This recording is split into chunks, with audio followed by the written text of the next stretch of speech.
I've been warning about this for decades.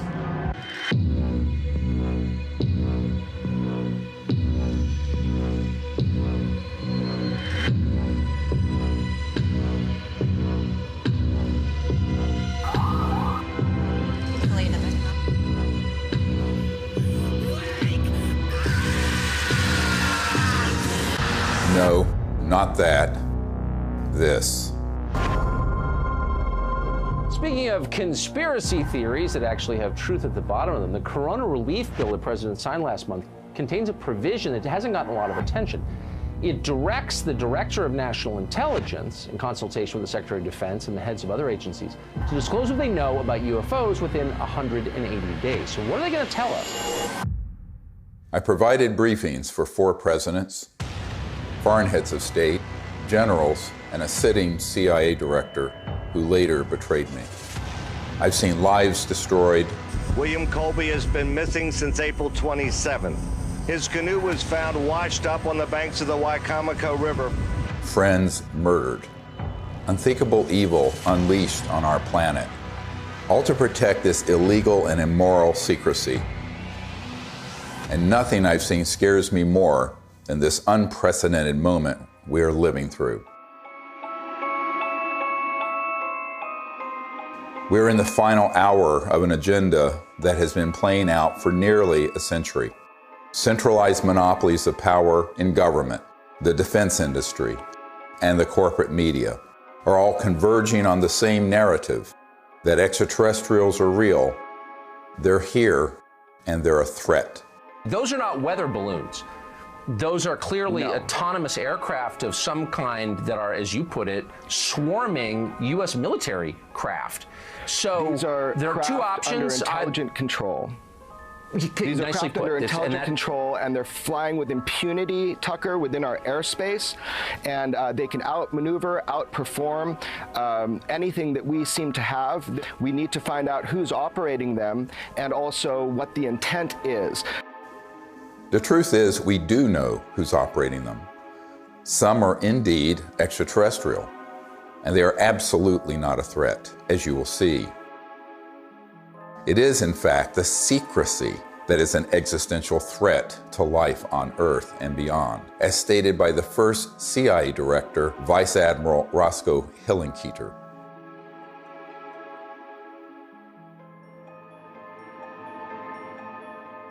In 2020, I was asked to brief the President and Vice President on a situation that completely spiraled out of their control.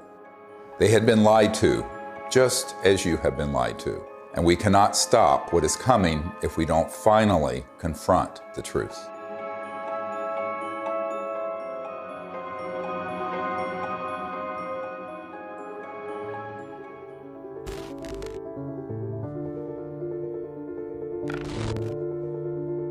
This may be one of the most important photographs ever taken. A dissection of an unknown humanoid from sometime in the 1920s. It clearly isn't human. I don't call it extraterrestrial for one reason. We don't have the history of that it came out of an interstellar craft. We don't have the genetics on it. And there are a group of doctors who are obviously doing the dissection, and then there are suits, very much look like government officials in the perimeter watching. A woman called me up a few months ago whose mother was a seamstress on the atomic bomb project and built the covering for the bomb that was dropped on Hiroshima and Nagasaki. So she was cleared to the A-bomb project. She was then, of course, moved to the only atomic bomb squadron in the world at Walker Field, which is where Roswell is. At that time, she acquired this photo. How do we know?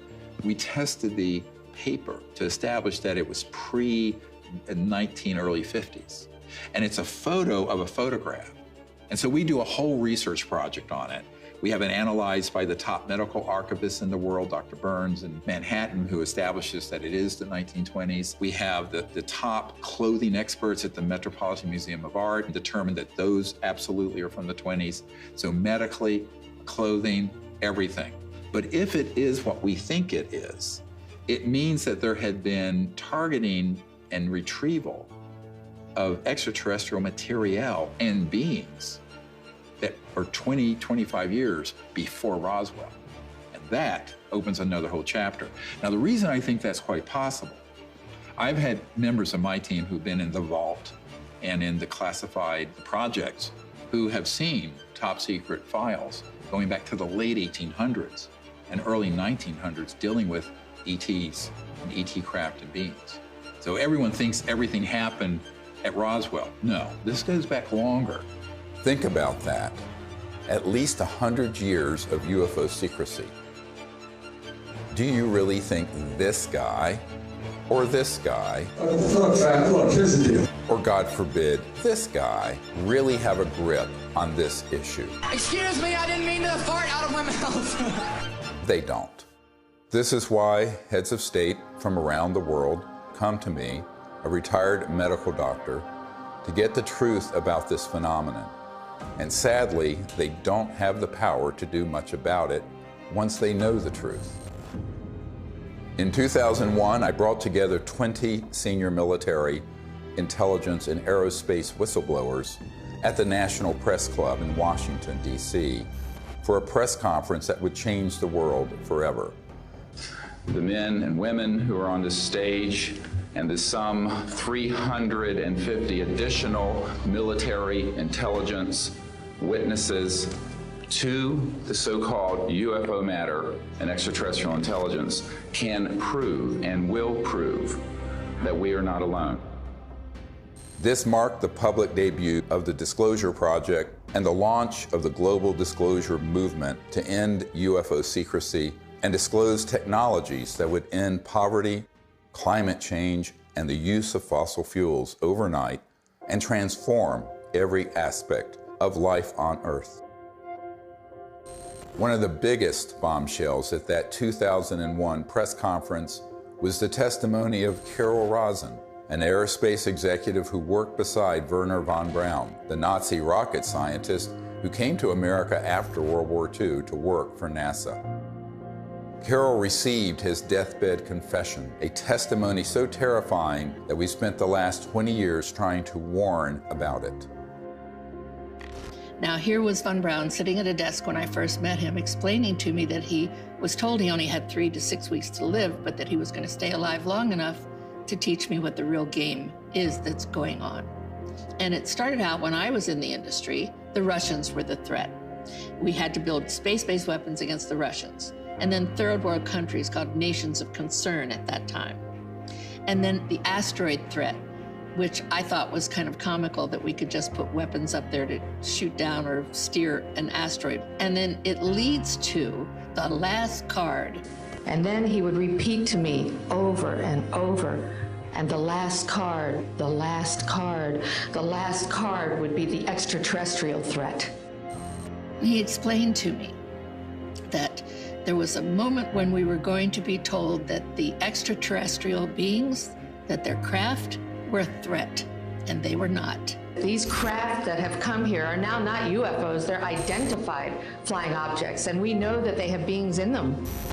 And we have witnesses here who have told you that they can shut down our missile silos, they can stop a rocket going into space that's a test. We have witnesses here who have worked in the classified departments who have the courage to come forward here to support what Wernher von Braun told me back in 1974 to 77.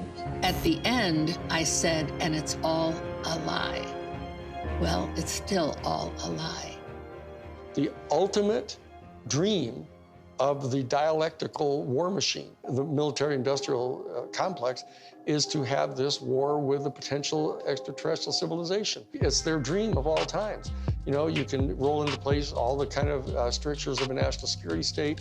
You can spend literally trillions of dollars a year on massive military equipment, super high-tech equipment, et cetera.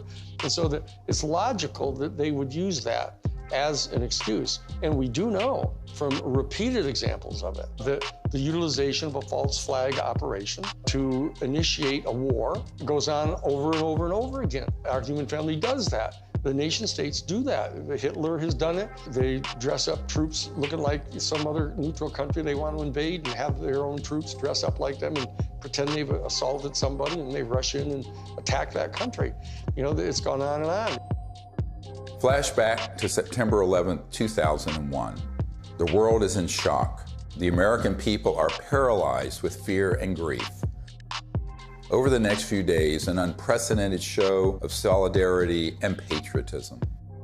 Americans fly their flag from every car and hang them outside their homes. They unify around an overwhelmed president, brought together as one by terror and loss. Few raised an eyebrow as constitutionally protected freedoms disappeared and the war drum beat loud and unopposed. The 9/11 attack set the stage for an invasion agenda that had been pre-planned for years, as General Wesley Clark revealed in a 2007 interview. He said, I just got this down from upstairs, meaning the Secretary of Defense's office today, and he said, this is a memo that describes how we're going to take out 7 countries in 5 years, starting with Iraq and then Syria, Lebanon, Libya, Somalia, Sudan, and finishing off Iran. I said, is it classified? He said, yes, sir. I said, well, don't show it to me. When Von Braun talked to me about this faked extraterrestrial, he called it a faked alien invasion that was being planned, I saw on a board a list of countries against whom we were going to build space-based weapons. I called Wesley Clark and he answered the phone. And I said, well, what is it about? And he said, well, I asked that question. What is it about? And the guy at the desk said, I don't know. I said, we're going to war with Iraq. Why? He said, I don't know. In its paper, published in 2000, Rebuilding America's Defenses, the neoconservative think tank Project for the New American Century asserted that only a, quote, new Pearl Harbor would generate the political will for the military and defense policy transformations the group desired. Indeed, these traumatizing events are always planned or hijacked in order to manipulate perception and manufacture consent for military action and the theft of our wealth and liberty. George W. Bush, Dick Cheney, and others had decided to go to war with Iraq long before Colin Powell gave that presentation. I feel like it was the lowest point in my professional and personal life that I had a hand in managing it. But we've come a long way since the 9/11 attacks. That same document that called for a new Pearl Harbor goes on to describe how we need to put weapons in space, and even predicts the creation of the Space Force. For a complete fascist takeover, the men behind the curtain will have to play their final card, a cosmic 9/11.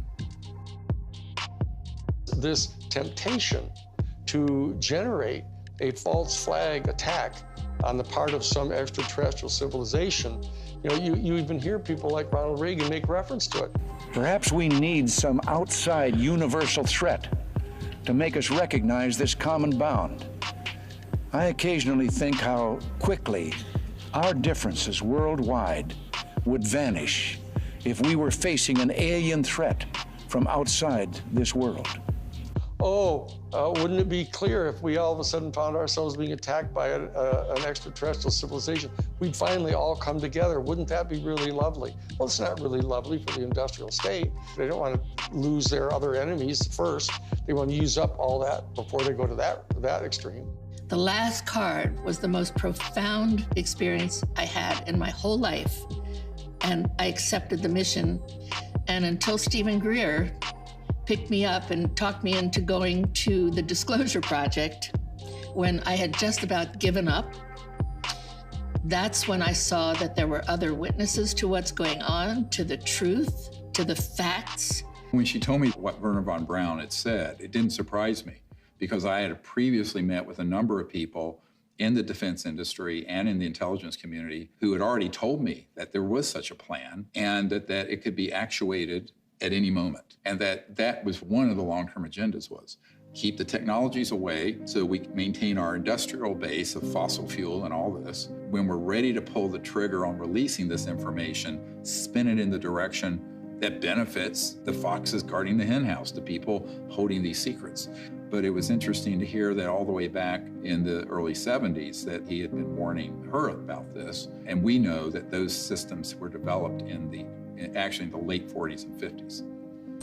Truth seekers who explore the wonders of the ET phenomenon walk an extremely dangerous path. Most get sucked into the gravitational pull of the black hole of disinformation, where lies about the UFO cover-up and about ETs themselves poison the minds of even the smartest and most well-intentioned investigators. These lies include ETs are demons. It's all interdimensional, not extraterrestrial. We don't have man-made UFOs. Aliens are abducting people, and the worst one of all, aliens are a threat. Therefore, we need to build weapons in space.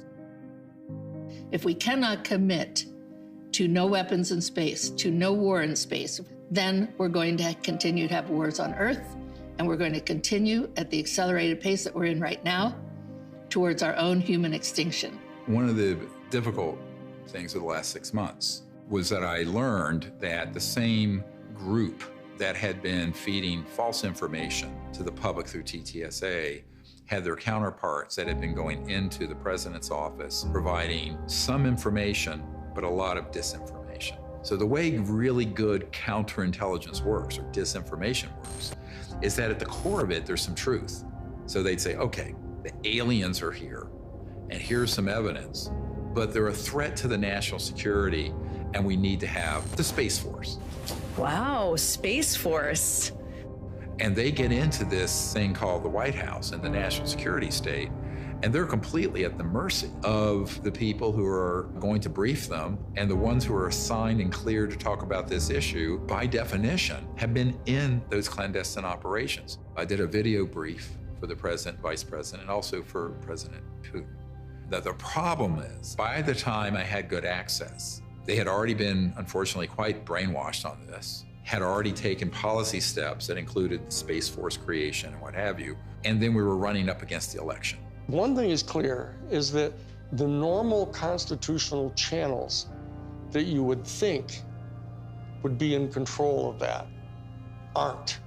Presidents that aren't briefed in on this, heads of the Defense Intelligence Agency come in who aren't briefed, and I'm convinced they're not. From talking to them, you know, it's clear they don't know what's going on there. So there's some other structure. I happen to be persuaded by the evidence that immediately after Roswell, when they recovered a craft and bodies from the UFO vehicle, that the Truman administration set up a body that was outside of the normal constitutional framework of our United States government.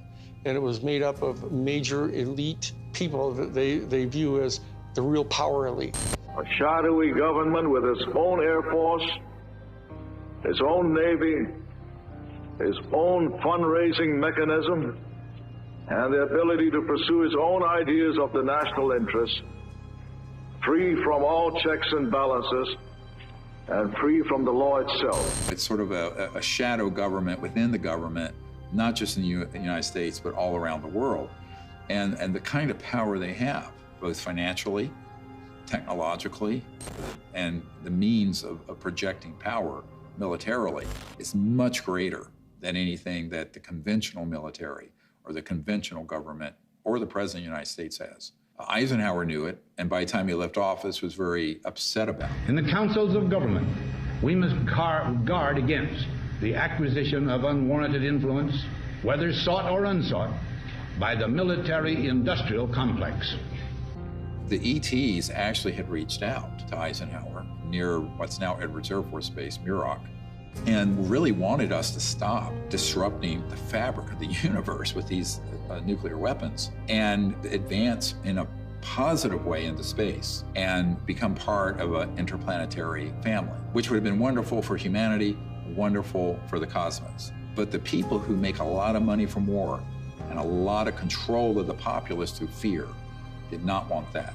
So they circled their limousines and sort of moved aside the good people who would have been arguing for that. And that included Eisenhower. We must also be alert to the equal and opposite danger that public policy could itself become the captive of a scientific, technological elite. The fascist element that is owning most of the stock in the major corporations, especially the oil corporations and the natural gas corporations and the pharmaceutical industry, the railroads, the shipping lines. Virtually all these people are fascists, all during the robber baron era. That's what they did. They laid claim to those areas of our American economy, and they've never relinquished them. Those families and those interests became the foundation of the post-World War II military and intelligence and industrialists. They knew that after we had detonated the atomic bomb, there were ET craft seen all over, wherever we were doing experimentation or storage or launches or anything, or even research and development. The ETs were very concerned about that for reasons we'll get into. So the military-industrial complex, as Eisenhower called it, became very powerful and developed clandestine, covert, unacknowledged special access projects that eventually moved the president out of the way and pushed Eisenhower outside the inner circle. I tell people that that was the era when the presidency was decapitated. Fascism isn't, somebody wearing, a monocle and 6-league boots with a saber scar, and all that stuff, and strutting around in Nazi uniforms. A fascist is a person who believes that the best way to develop the economic resources of the planet and to distribute them among people is to get a hold of them and have exclusive privileged access to these strategic raw materials and have the corporations that have access to these strategic raw materials and to be able to put them through the machinery that they pay for and that they invest in and establishing and producing these products and hiring people. And they believe that that's the best way to have their economy function. And so that the instrumentalities of the state, of the government, are put at the disposal of the private interests of the corporations. And that's exactly what was going on in Germany. The Krupps and the ball bearing factories and the IG Farben corporations, all those big, huge corporations in Germany, they were all privately owned. In fact, they were financed by Brown Brothers Harriman and giving the loans to the post-World War I Germany to build them back up. Andrew Mellon had intimate dealings with Hjalmar Schacht, who was Hitler's private banker. And so did Sullivan and Cromwell. I mean, this is dirty, nasty history. Oh, invest in Nazi Germany. Hitler's a great guy. He's a Republican. Don't worry about it. You'll make lots of money. And then Standard Oil, through straw man in Portugal, all during the war. I mean, business thrives during war. You know that. It's a racket. That whole concept of fascism, and it's a word that gets totally misused because people somehow conflate it with just authoritarianism. But it's a very narrow definition, and it's an accurate definition of what it was that the Central Intelligence Agency was doing, actually promulgating the private interest of the major corporations. And they were putting at the disposal of the interests of those corporations all the instrumentalities of the United States government, most importantly, the military and their intelligence operations and their covert operations. We're keeping the oil. We have the oil. The oil is secure. We left troops behind only for the oil. Because they basically believed that what's good for General Motors is good for America. And it was an entire theory of economic development. And so that they viewed anybody who interfered with that in any way at all as an enemy of the United States. And so that's how the national security state got really established and institutionalized. And so that when they encounter an event like Roswell, where this extraordinary technology crashes, they realize that there's this extraterrestrial civilization that's got this technology that is way beyond anything we've got. Their instantaneous response to that was, let's get it for us. And that we'll have it, and it'll give us this overwhelming advantage over any of our adversaries that are threatening our world dominion, or our, what they call full spectrum dominance, was their actual term that they used. My granddad and I, when we were talking, I'll never forget it, and he said, he was talking about Patton, and of course he said, I was in Czechoslovakia with Patton in April of '45, and I thought, oh, that was neat, what did you do? And then he's like, well, Patton had to secure a lot of the stuff that the SS had, and I said, oh, that's interesting, and they said, well, we went into this warehouse, and there were all these exotic, jet aircraft, rocket engines, parts of the V-2, and maybe a V-3, I don't know. And I said, oh, that's interesting. And he says, I saw a disc-shaped aircraft. I said, oh, Is that the one they built that had the BMW jet engines and the Arata ones in a circle, and it didn't really work and everything like that? And he said, no. And that was it. And so they began to take this in, and they started declaring it to be this huge national security state secret, because it was, other than the nuclear bomb, it was the ultimate potential weapon. And so they wanted to be able to use it at their disposal for their private benefit. That fascism and the fascistic proclivities of these big industrialists and very powerful people, they know they really can't control 8 billion people unless they first control their minds and their beliefs and their attitudes. As Nazi war criminal Hermann Göring said at the Nuremberg trial, the people can always be brought to the bidding of the leaders. This is easy. All you have to do is tell them they are being attacked and denounce the pacifists for lack of patriotism and exposing the country to danger. It works the same in any country. The buffoonery of the Third Reich was instructive, and they learned that that kind of behavior wouldn't be effective. So they went subterranean. They went covert.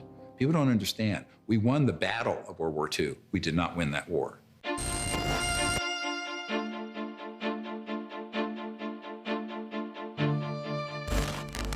My name is Paula Harris. I'm an international investigative journalist in the area of UFOs. I've been working in this field since 1979. When I was living in Italy, I was reading in a journal that two little boys, they called them Indian boys, had been present at a crash near Socorro, New Mexico. And I was wondering why none of my colleagues ever followed up on that. So when I came to the United States, Destiny had it, that I was able to locate one of the men, Remy Baca. He told me in detail that they had witnessed this crash, these two little boys, in 1945. There was an object that shaped like an avocado. And what interested me most, because I look at the timing, is it was exactly 1 month after we exploded the atomic bomb. And the atomic bomb is July 16th, 1945. 5, 4, 3, 2, 1.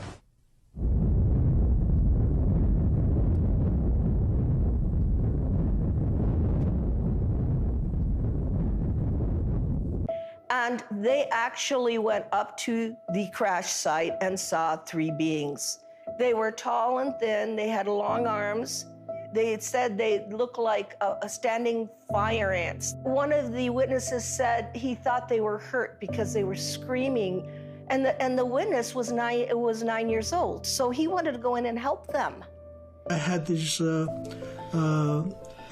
feelings that were being projected from them to me through my mind. I could feel what they were feeling, pain, anxiety. They were far away from home. They were lost. They were hurt. And I could feel that. And I could see all kinds of pictures in my mind that to this day I have not been able to figure out what they were. So why it's important is we have 2 witnesses. It happened August 16th, 1945. And from that area, about 13 miles away, we had exploded the atomic bomb. So I thought, well, let me go there. And for 5 years, I investigated this case and realized that whatever happened 1 month later was a statement to the planet. It was a statement about our going into the nuclear age. And it was a statement that meant, wake up, because whatever you guys did 1 month before is going to affect you for the rest of the planetary life.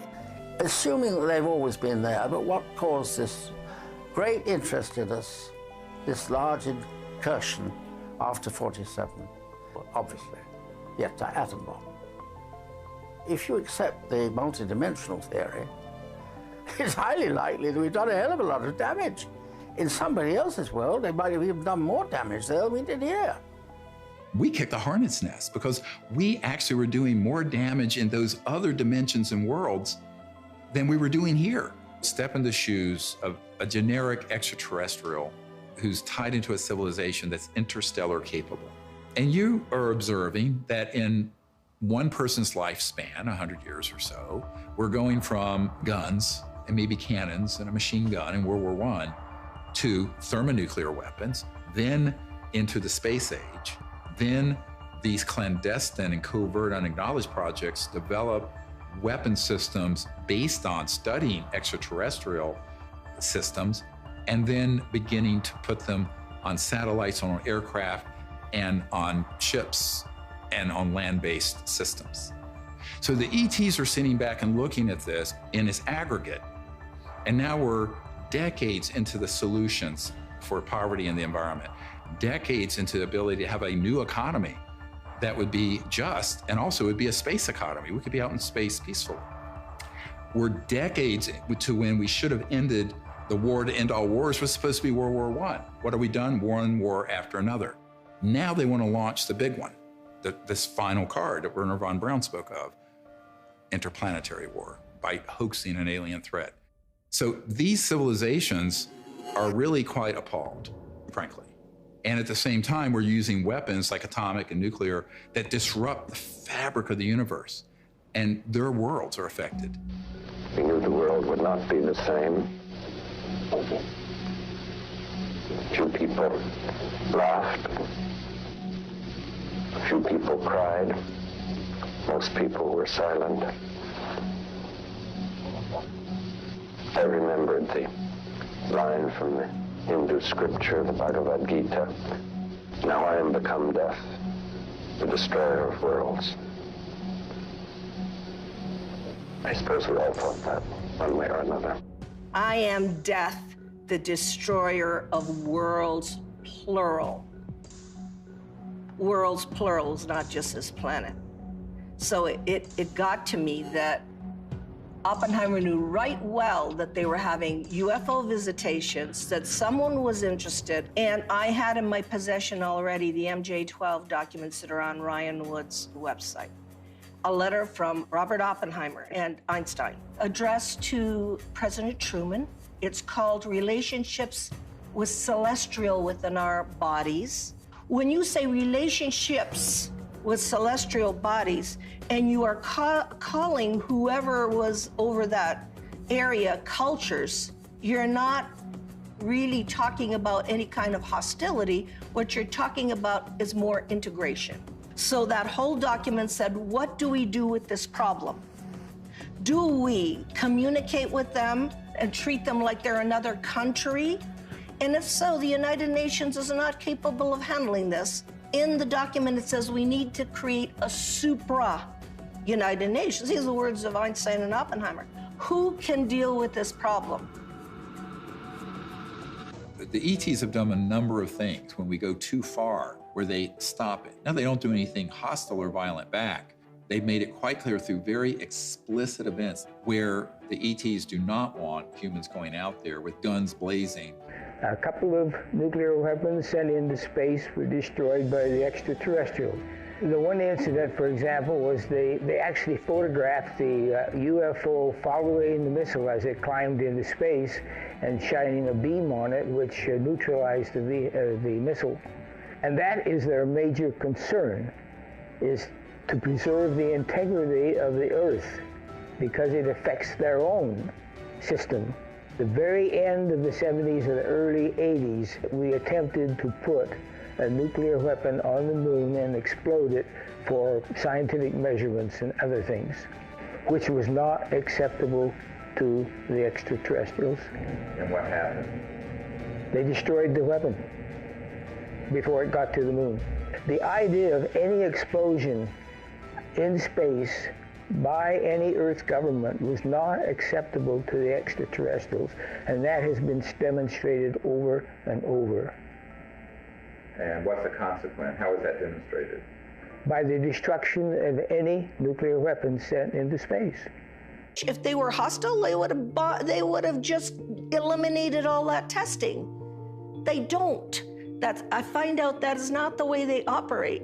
They warn. They say, what the heck are you doing to your beautiful planet? And you have a choice. We have a choice. We can listen, or we can let it happen. If people are watching the media right now, they're not hearing about the peaceful extraterrestrial craft. What they're seeing are released, supposedly leaked documents, leaked videos, much of which is not even true. They're not real. It's faked right there.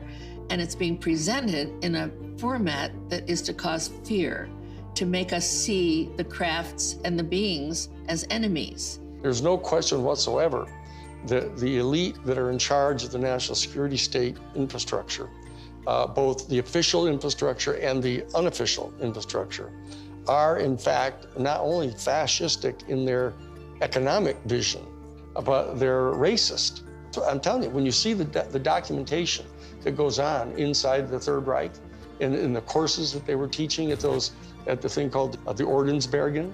The Ordensbergen was this series of 4 castles where they trained the SS people, and you get access to their documents where they're talking about this eugenics and everything. Why is it that they hate the Jewish people the way they do? And people don't have any idea. People got some weird, distant ideas about this, mainly because we allied so closely with the fascists, even immediately after World War II, that they suppressed all of this information about them. And so people don't really know the details of what their thinking was. But the bottom line is that this issue of racism runs extremely profoundly deep in this elite, white, male, Caucasian elite that owns most of the stock and shares of the major corporations and are the promulgators of this fascist ideology, right?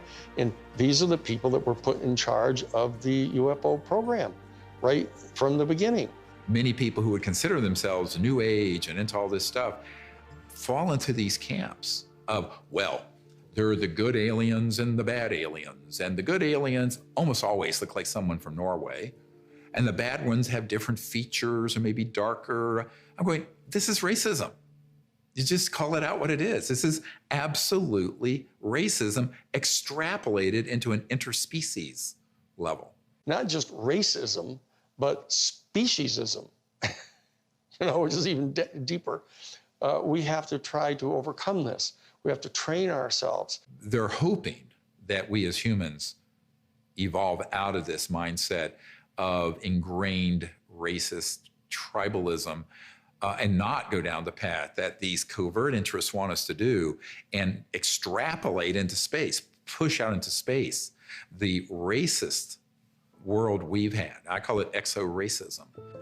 Justification for war or genocide always begins with dehumanization of the enemy. For example, as part of their anti-Semitic propaganda campaign, the Nazis revived the centuries-old blood libel, the allegation that Jews murder non-Jews, especially Christian children, in order to obtain blood for the Passover or other rituals, in order to lay the foundation for a false flag alien threat. The national security state has engaged in a similar propaganda campaign for decades, a cosmic blood libel. The national security state apparatus and their media allies have been flogging that particular theory that these extraterrestrial civilizations are all here to eat us or to take over our planet and rape our women. There's a whole scenario that's always gone on the part of authoritarian warrior states. About the ultimate other, the Hun. 95% of all of the movies that have ever been made about extraterrestrial life have portrayed them as hostile and dangerous to us, and it sells in that way. I don't know why people watch those movies. But on the other hand, I don't know why people watch cage fighting either.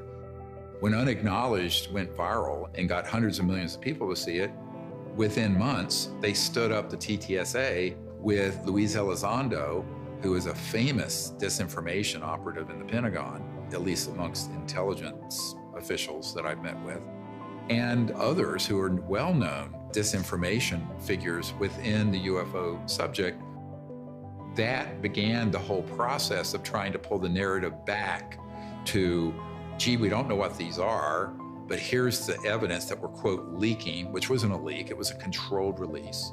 And then they hit the button, so the mainstream media that will take dictation from the intelligence community begins to cover it in the New York Times and CNN and every network around the world. Whereas the Disclosure Project has 100 times more direct military witnesses and better evidence. And they wouldn't touch it because it doesn't have the threat narrative attached. It doesn't have the agenda attached. The UFO threat is being exposed by this former Defense Department official. There are unidentified vehicles violating U.S. airspace with unknown intentions and extraordinary capabilities being encountered by U.S. military personnel. We don't know where they're from. Chris Mellon, descendant of one of America's most influential families, oversaw the budgets for some of the military's most top-secret weapons programs. I think there's a reason they picked a Mellon. This is a tradition in our family. You know, as you said, the Mellons were the first family of intelligence that will go along with, you know, we need to do this for the good of the country. You know, yes, you gotta lie and do whatever you have to do, but, you know, this is what we need to do. And they'll just do it. I mean, I'm not gonna, you know, stay silent when members of my family lie to the American people. I won't do that. It's one thing for my dad, you know, in the old days, to get up there and do some mild fibs about, you know, highways. This is not. You're messing around with the survival capability of the human race. Correct. I mean, that's not an overstatement. Right. This is deadly serious. It's not funny. I know from direct conversations with Lou and with Chris that they know that the major military authorities with whom they've had very close communications realize that if, in fact, the extraterrestrials were hostile in their intent toward us, they could have done anything they want to do. They can come and go at their pleasure. And so that in that regard, they do not constitute a clear and present danger to our national security. But they also know that they're in the habit of getting their funding for all of their entire organizations, et cetera, by flogging a threat. And so that they're inclined to do that because the simple fact is they don't trust the people in Congress. They think the people in Congress are so Pavlovian in that they, in fact, distrust their constituency so much that they have to scare them. And so they say, well, if we're going to be able to justify having hearings about the UFO issue, we're going to have to tell our people that, you know, oh, they're a potential threat to us. And so therefore, they're conning their own constituents. And then they are getting conned by the military-industrial complex because they don't trust them either. And this is a question of integrity. That as long as people are not trusting each other and they're conning each other, you know, this is dangerous. This is how wars start. This is how people lose control of the narrative of what's going on here. Those of us in the CE5 community, et cetera, need to establish some kind of level of discourse with Lou Elizondo and with Chris Mellon. All they have to do is know that we're obviously sophisticated enough to know that what they're saying publicly, they know isn't true. We have to be able to establish diplomatic relations with our own people if we're going to establish diplomatic relations with an entire extraterrestrial civilization. And so that we can't just degenerate into the same kind of low consciousness bullshit, you know, that we're afraid of. The facts about UFOs are so much stranger than the lies that you discredit yourself simply by telling the truth, especially when it comes to so-called alien abductions. Perhaps the most devastating aspect of the cosmic blood libel is the hoaxing of alien abductions by humans in order to create a culture of fear towards extraterrestrials. Dozens of insiders have confessed this secret to me, but it wasn't until 2016 that I was able to get one of them to say so on camera. We did do that, yes. OSI did that. There was a special group out of the 7602nd Air Intel Wing at Fort Belvoir that came out and did that. They had these people that had maybe some sort of defects, anatomical defects that were brought in to fool people into thinking they're aliens. Yeah, I can't give you any specifics because it's still, the program is still classified, and they probably still doing it. I wouldn't doubt it. They were still doing it. These civilians got onto the base and got into something, and they saw something they weren't supposed to see, and this group came out and went into their home and scared the dickens out of them and staged an alien event. Exactly. We have these technologies. They are being used in false flag operations where they hoax events. And the purpose for all of that is a sort of psychological warfare, as it says in the CIA document I have. The director of the CIA saying the UFO subject is very valuable for its psychological warfare potential. And that is a very interesting thing to be written in 1953, right? And what does that really mean? Well, it means that the long-term defense strategy from the late 40s and 50s forward was informed by eventually using this last card to consolidate sort of a global, totalitarian military control of the population. Could it be manipulated purposely by people who have the technology to simulate UFO sightings? And people say, well, of course not. Who would do a thing like that? Well, I would remind you that during the Watergate investigation, it was discovered that there was a plan originated in the White House to surface a submarine off the coast of Cuba and paint the second coming of Christ over the island of Cuba using holograms. Which is well within our technology today. The idea was that since there is a large Catholic population in Cuba, they would be so upset by this vision that this would saturate the communication channels, the telephone system in Cuba, long enough for an invasion to take place. How interesting. I never heard of that. Well, I think that's a classic in psychological warfare, but that kind of manipulation is well understood. And I have personally investigated several apparently genuine UFO cases where there was, in fact, manipulation. My conclusion, the conclusion of scientists working with me, was that there was, in fact, a manipulation taking place and that it was not a hoax on the part of the witnesses, but a hoax on the part of somebody much better organized than them. In Vallee's book, Forbidden Science 4, he describes a smoking gun document that confirms what Doty said. In an entry dated Thursday, 26th of March, 1992, Vallee writes, "I have secured a document confirming that the CIA simulated UFO abductions in Latin America as psychological warfare experiments. We reached out to Dr. Vallee and asked him if we could publish the document in this film. He refused and tried to blame the producers of this film for his decision to not release it. Unfortunately, others in the UFO research community have similar evidence of this cosmic false flag, but are afraid to come forward publicly. This lack of courage or integrity, or both, is precisely why the secrecy persists." I also asked Richard Doty about the last card scenario, using the military lingo for false flag, deceptive INW, which stands for Deceptive Indications and Warnings. Have you been exposed, or did you come across in your career and your network the false INW or the Deceptive Indication and Warnings projects related to this? Yes. And what did you find out about those? That's pretty hush. I don't think I should talk about that. Yeah. I mean, that's where when I briefed the head of the Defense Intelligence Agency, that was the main subject. That is, yeah, that's very sensitive. Yeah, it's very sensitive. Yeah. Extremely. Yeah. So we'll just pass that question on.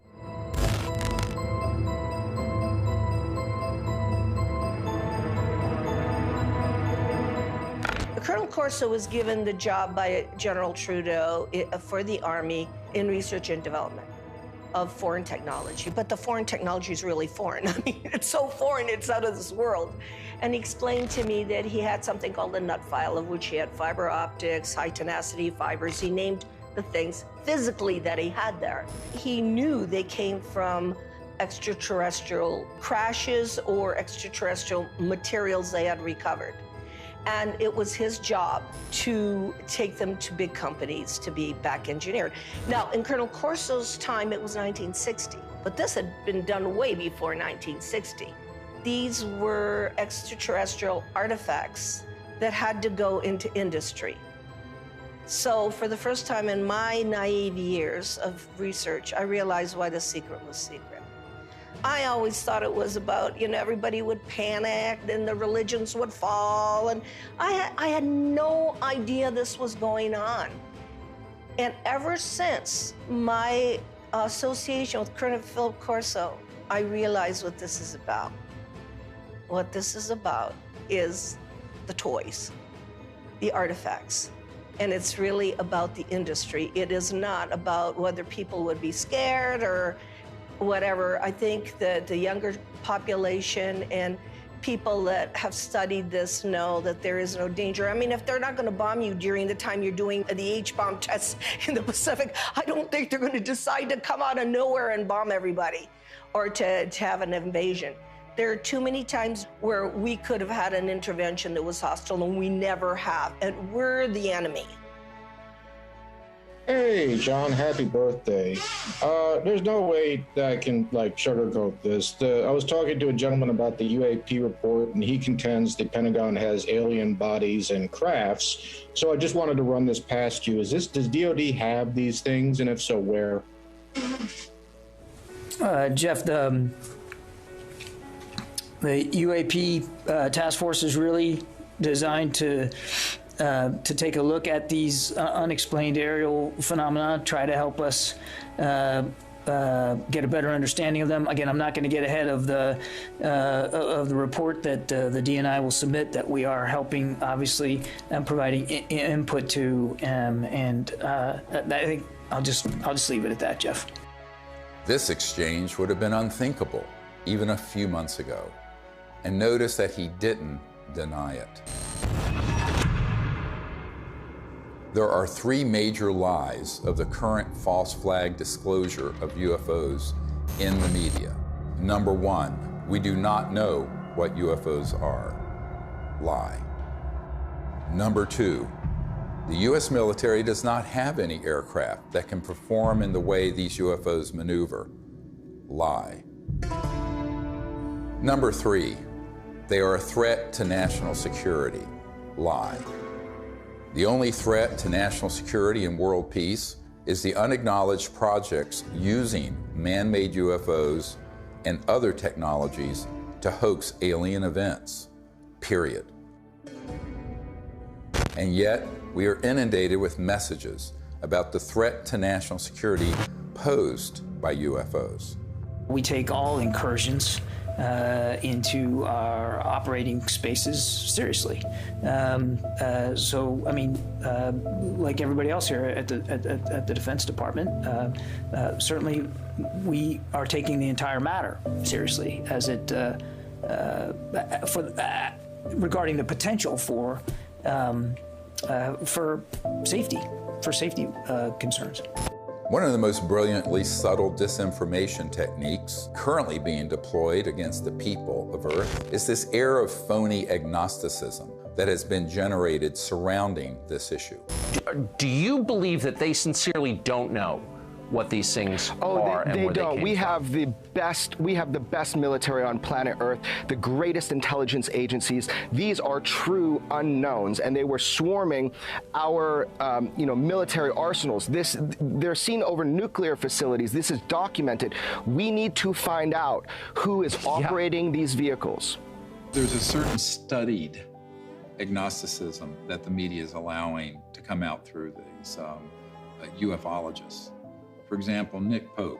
I mean, we are under siege. It's like there's a war of nerves going on. And if this was drones belonging to a foreign adversary, there would be an absolute outcry. And yet, the situation we're in, that we don't know what these things are, and they might even be extraterrestrial, that's worse. So I agree with Luis Elizondo on this. This is a potential catastrophic failure of intelligence.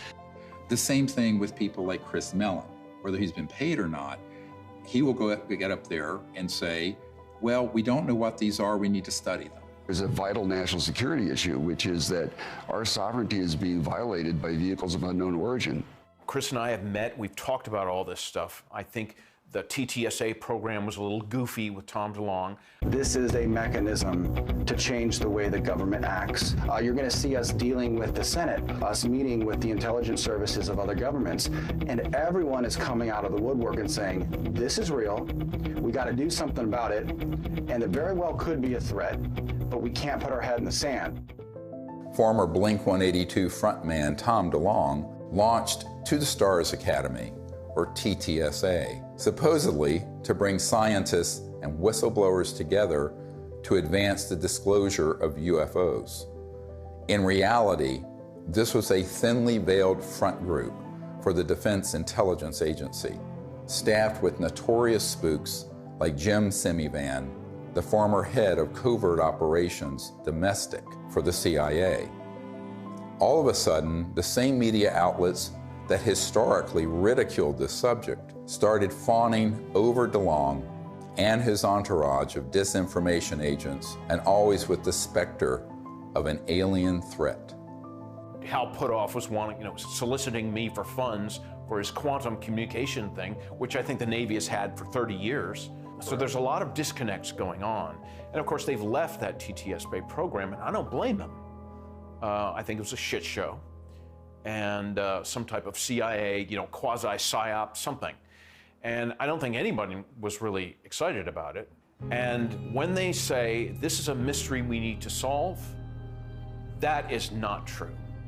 As you and I know, the US military, especially the Navy, has reams of information on every shape of craft, where it's from, who's driving it, what they're up to, Forget it. It's just been going on for 70 years. The military-industrial complex is not stupid.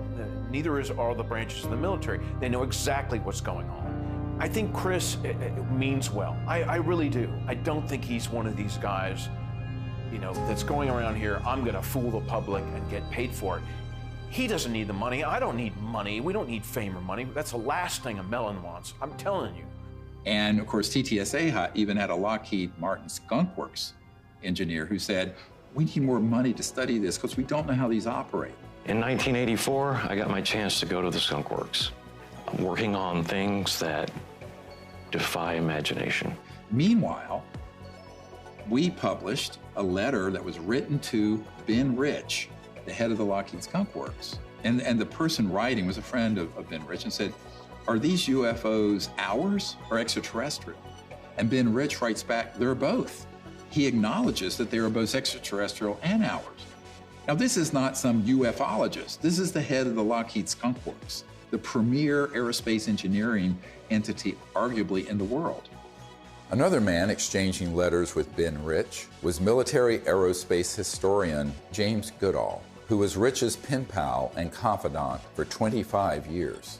I met Mr. Goodall in April of 2021 at the 20th anniversary of the Disclosure Project, which we celebrated in Scottsdale, Arizona.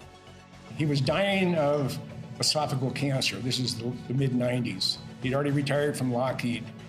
And I tracked him down. He was at USC Medical Center near the end of his life.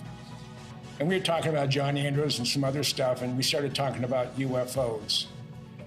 And he said, Jim, we have things out in the desert that's 50 years beyond what you, and he was talking directly to me, beyond what you can imagine. And if you've seen movies like Star Trek or Star Wars, we've been there, done that, or decided it wasn't worth the effort. I said, Ben, you want to expand upon that? And typical Ben response was, no. The first time I realized that some of these vehicles were actually man-made was when I met aerospace illustrator Mark McCandlish, who testified at the Disclosure Project press conference about a highly classified air show at Norton Air Force Base, where reverse-engineered flying saucers were unveiled for those with a, quote, need to know. A male staff member in Congressman Brown's office not only confirmed the exhibit, but the fact that there were 3 discs at that exhibit. These discs were hovering off the floor without any visible means of support. They were referred to as alien reproduction vehicles, also nicknamed the flux liner because they used high voltage electricity. This is a diagram that I made based on a sketch that Brad Sorensen did for me in rough form shortly after he had his sighting, and subsequently cleaned that drawing up and made it much more accurate. And that's the drawing that Dr. Greer is holding there now. Later on, I obtained photographs that were taken in 1967 by a military pilot, Harvey Williams, flying a C-47 for the Air Force at 12,000 feet, approximately 25 miles southwest of Provo, Utah. This particular vehicle matches the so-called ARV in all proportions and respects in terms of the detail of the shape of the craft. News articles from the 1950s describe how we were on the cusp of unlocking the secrets of gravity, which would unleash a technological revolution. But suddenly the article stopped without explanation. This is the point where we cracked anti-gravity technologies and it went totally covert. And this Tic Tac, the word is, it's Lockheed Martin. It's the successor to the TR-3G Black Triangle model. Elizondo just will talk the bark off a tree. He goes in circles. He's a great counterintelligence guy. I'd love to get into a debate with him, but of course that's never going to happen. Well, this is a document that was obtained through the Freedom of Information Act, and it demonstrates quite clearly that we have had issues with these, if you will, these UAPs or UFOs in the vernacular for at least 70 years, at least since 1950, probably earlier. And this is official U.S. government correspondence. This isn't some eyewitness report from a civilian. This is official government documentation from military personnel to very senior military brass. And what it says is very quite compelling that, look, we've had a lot of military and intelligence eyewitnesses, to include special agents and scientists, and all of them are seeing these things. And more importantly, the frequency has occurred on a regular and continuing basis over sensitive U.S. military facilities. And this has been occurring, Tucker, again, since 1950. The U.S. government has finally admitted that this is not some sort of secret U.S. technology. Quite the contrary. Over the years, dozens of defense and aerospace industry insiders have briefed me on what they were really working on at places like the Lockheed Skunk Works, going back to the 1940s and 50s. Many of these man-made aircraft have been spotted by thousands of eyewitnesses and become part of the UFO lore, indistinguishable from actual ET craft. These rogue, covert operations within the military-industrial complex stage thousands of sightings, abductions, mutilations, and disturbing encounters with our public-facing military, knowing these incidents will be mistaken for ET craft. This confusion between what is extraterrestrial and what is man-made is essential for pulling off a false flag that would be blamed on aliens. This is from 1983, Hudson Valley, very famous cases, many witnesses to these transformer-sounding objects, and underneath, when they were close, you can see superstructure and tubes and other things. That is not extraterrestrial. Now, have there been extraterrestrial vehicles of boomerang and other shapes? Yes. But where do you think they get the idea? And also, how else do you create a false flag? You have to create structures that would be believably not aerodynamic. Some of them are kind of hybrids. They'll have some conventional propulsion as well as electrogravitic, and they all have structural, superstructure components that are clearly a man-made machine, not an interstellar vehicle. This is 1989 in Belgium, that you can see all the tubes and structures underneath. Again, this is global. These are also well-known platforms. You can basically, once you get your lifter system in place that causes mass cancellation, you can create any kind of air structure around it.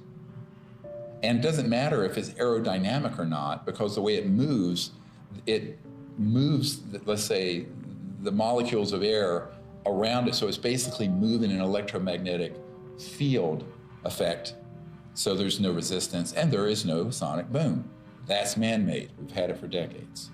This one is great because it has, if you look at the underside, there are the girders and the structures. And the people under it could see that and could see the light in the center and the three on the end. That is man-made. There are extraterrestrial vehicles that are triangular and that are saucer-shaped and that are other weird shapes. So to make things complicated here, how are you going to know? Well, you got to be close enough to it to see. And if you can't see the superstructure detail, you're not going to know whether it's extraterrestrial or not. This is from Southern Illinois in 2000. They went from animal mutilations being staged by clandestine human organizations to these were doing human vivisections and killing humans. But of course, they wanted everyone to believe the aliens were doing vivisections on people. No, it wasn't. Which ones are man-made and which ones are extraterrestrial beings? Dr. Greer is figuring this out. We've got to listen to this information. These are facts. This is not rhetoric. And then we've got to be able to apply it. We're taught to be afraid. We're taught to fear. We're taught to fear extraterrestrial beings. Really? Get over it. Meanwhile, you have people who would purport to be experts in UFOs going on Fox News and other news outlets saying, we don't really know what these are. It's a big mystery. They've lied by omission. And when they say it's a mystery, that's a lie. Okay, I'm sorry. But that, I'm not on board with that. And that, But they have to know that's a lie. Right. So they do. And I think, it's obvious. So, that's why I'm giving this interview with you today. I mean, I've had enough of that. I had enough with my dad. Was he a liaison to Majestic 12 as a Magic member? Probably. He probably had 2 pages of the UFO file. Don't worry about the rest of it. Just need 2 pages are all you need. Okay, yes, sir. And Chris is going, yes, sir, too.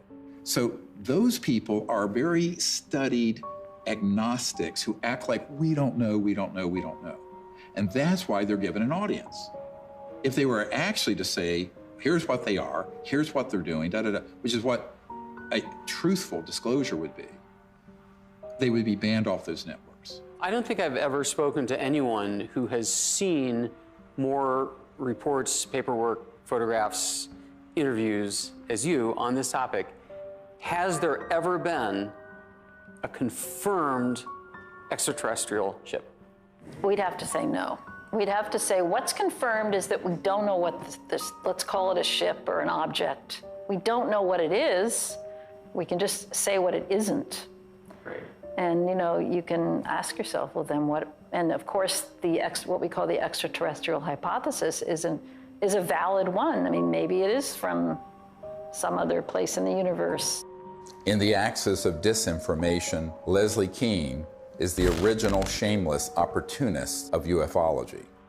Over 2 decades ago, Leslie embedded herself in the planning and execution of the Disclosure Project and then betrayed our trust by hijacking our top secret witnesses and case studies and repackaging them. Most people don't realize that on the day of the Disclosure Project press conference, intelligence agencies jammed our signal leaving the National Press Club building for the first hour. Leslie was there and she knew that we had revealed too much. She adopted this fake agnosticism so that every door to mainstream media outlets would be open for her. Anything that can operate in impunity within our airspace, within restricted airspace, that can have near misses with our Navy pilots, it has to be considered a potential threat. Anything that's in the skies that we don't know what, we don't know what it is, and it's demonstrating incredible capabilities. The only way the Department of Defense is going to deal with it is to see it as a potential threat. Anything that enters an airspace that's not supposed to be there is a threat. After receiving classified briefings on UAPs, Senator Marco Rubio called for a detailed analysis. This past December, while he was still head of the Intelligence Committee, he asked the Director of National Intelligence and the Pentagon to present Congress an unclassified report by next month. We've gone this way before. There have been many initiatives. Gerald Ford, when he was congressman, held hearings, went nowhere. The whole window dressing of Project Blue Book, and then that was just really a publicity stunt by the Air Force. And most recently, the $22 million that the Pentagon spent on this Bigelow aerospace study. I had a Zoom meeting this summer with General Herbert, the chief advisor to Senator Harry Reid, and they authorized this funding. After spending $110 million, maybe more than that, because it was a 6-year-long program, where's the beef? What's the results? That money went to Robert Bigelow, who was in Nevada. And he's a buddy of Harry Reid's, right? Right, who was chair of that committee. UFO proponent, exactly. Thinks they've definitely come here many times. Right, so, you've spent $100+ million gathering information, and what did you do with it, outside of, collecting a couple of videos? The people in that circle around Mr. Bigelow and Bigelow Aerospace were all operatives of these unacknowledged special access projects. They made sure that those $22 million were the equivalent of opening a toilet lid, putting the money in and flushing it. And so what General Herbert said to me is that even in the meetings in the Senate classified SCIF, Secure Communication Information Facility in the Senate, all they got was like a 40,000-foot view. He was an Army pilot, and no detail, no nothing. And I said, yes, that is what was done, and was done on purpose. And so there was a pretty sizable budget for this program. What did they find? Well, I mean, basically what they did with that budget is a lot of different research to try to document what was going on, to try to understand the physics behind how the objects, move around, and then to just keep records of what they were observing. But they haven't been able to find what they are, where they're from, or anything like that. And I said, do you feel they were holding back? He says, oh yeah, a lot. And we were very angry about it. Ultimately, the reason that $22 million grant wasn't renewed is that he and others realized they were being zoomed. They were being deceived and getting nothing out of it. It remains to be seen if they get anything out of this mandatory Director of National Intelligence and Office of Naval Intelligence report that's going to go to the Congress. I think that the more information that's in it, it could be even more dangerous than nothing, because I think they will cherry pick cases that they will spin as evidence of a national security threat. And that's what's been ramping up in the media. So my concern is we need to get ahead of that curve and release to the public this information with the evidence and everything we're presenting, so that people at least ask the critical question: is that report full and accurate? And is it even the truth? I think we need a lot of skepticism. If it's coming out of the US government or any other government and the mainstream media, until proven otherwise, it is cherry-picked information and someone has an agenda because they've hit the button, the go button with the mainstream media to cover it in a very specific way that does not redound to the benefit of the human race. Von Braun gave me the idea that we should have a bill in the Congress and it should have a matching treaty. Well, we did for a while, but in the Congress it didn't work, not in this country. So I went international.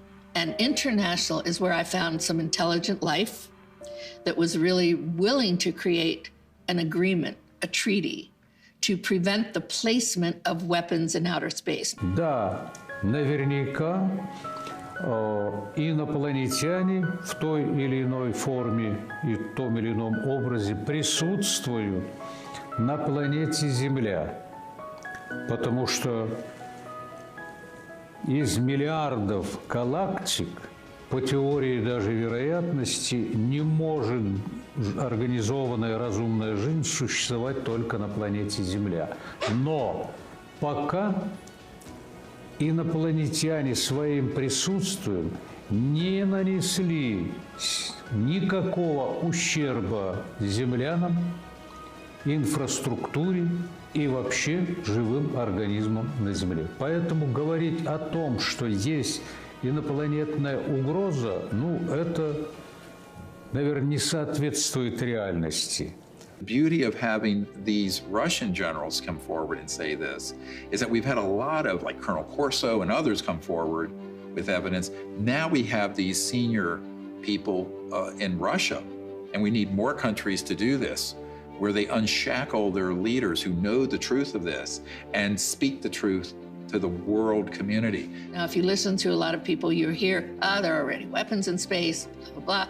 But the fact is, if anyone reads this treaty, which is hard to get them to do, it's on peaceandspace.com, then you will start to see, and it does tap people, along with the treaty, CE5 events where people can actually have an experience. What more do we need? Well, if you're listening to the scientific method that's been taught to most of us, there's no evidence, we're still looking for it. That is ridiculous. What about the people like me, like Dr. Greer, like 900 other witnesses? What about them telling the truth, risking their lives? The courage that it takes to do this, I haven't had it until now. There is another path, just outside the gravitational pull of that black hole of disinformation. It's the path I've spent my whole life fighting for and protecting. It's the path that leads to enlightenment, world peace, and the realization of technology so advanced that to us, they would seem magical. This is the path of truthful disclosure and peaceful relations with our brothers and sisters from the stars. CE5, or Close Encounters of the Fifth Kind, is a set of protocols I developed to initiate peaceful contact with interstellar civilizations. It's easy enough for anyone to do, and will absolutely transform your life. Millions of people are learning how to do CE5 by connecting with local CE5 groups or by downloading guided meditations in the CE5 Contact app. Doing that in the context of meriting citizenship in a galactic civilization is a very meaningful meme. To say, look, we need to work on ourselves. We need to elevate our consciousness. We need to hearken to the higher angels of our own nature, etc. That's all a dynamic that we do have control over. That's why I think the CE5 thing is so important, because that's the best way to get data, not to be speculating, from our own political ideology about what they might be like. We really have to have direct communication with these beings. The more, the better. That dual role of elevating our own consciousness and rising to the highest levels of the angels of our own human nature on the one hand, and reaching out to establish communion and contact with the extraterrestrial beings themselves, are the two pathways that we have. And in dealing with the national security state, we just have to take whatever steps we can in the legislative realm to impose treaties to keep us from doing things like militarizing space and developing space weapons and all that kind of stuff. That's another third leg of this stool that we have to really do to exercise whatever kind of control we can have over the political realm. And that, I think, is the only way we're going to have not just world peace. World peace should have happened at the end of World War I. We have to have universal peace. At this point, world peace is too late. We're already in an interstellar moment. We're already in a cosmic time. So we have to have universal peace. And universal peace comes from both our external policies and behaviors and from within, the great peace within, the state of universal consciousness. As we wrap up this film, we are seeing the threat narrative intensify by the day. Language like, "We need to stop trying to contact aliens," seems to confirm my long-held suspicion that CE5 would be blamed for a staged alien attack. Do not believe this lie. This isn't entertainment. This is our survival. I saw that Dr. Greer would never stop doing this until he took his last breath, and that he needed help with this. This is not about us. It's not about, fame, fortune, money. There is no money anyway in all this. It's about finding a group of people that have the same vision, but the most beautiful vision he has. And I've attended so many CE5s, is that he has found a way, a non-hostile way, to communicate with who's ever out there, because whoever's out there is depending on him to change this situation. So that, for me, is the most important. The CE5 protocols that everybody can do is going to make a darn difference. So for me, the Disclosure Project is a miracle. And it hasn't been easy. It has not been easy. Can I give you a hug? I love you. You just keep going. We're here. You just keep going, okay? I'll never leave you, so you just keep going. Do what you do. And do what you do the best, because if we don't do it, nobody's gonna do it. Do you understand that? Okay.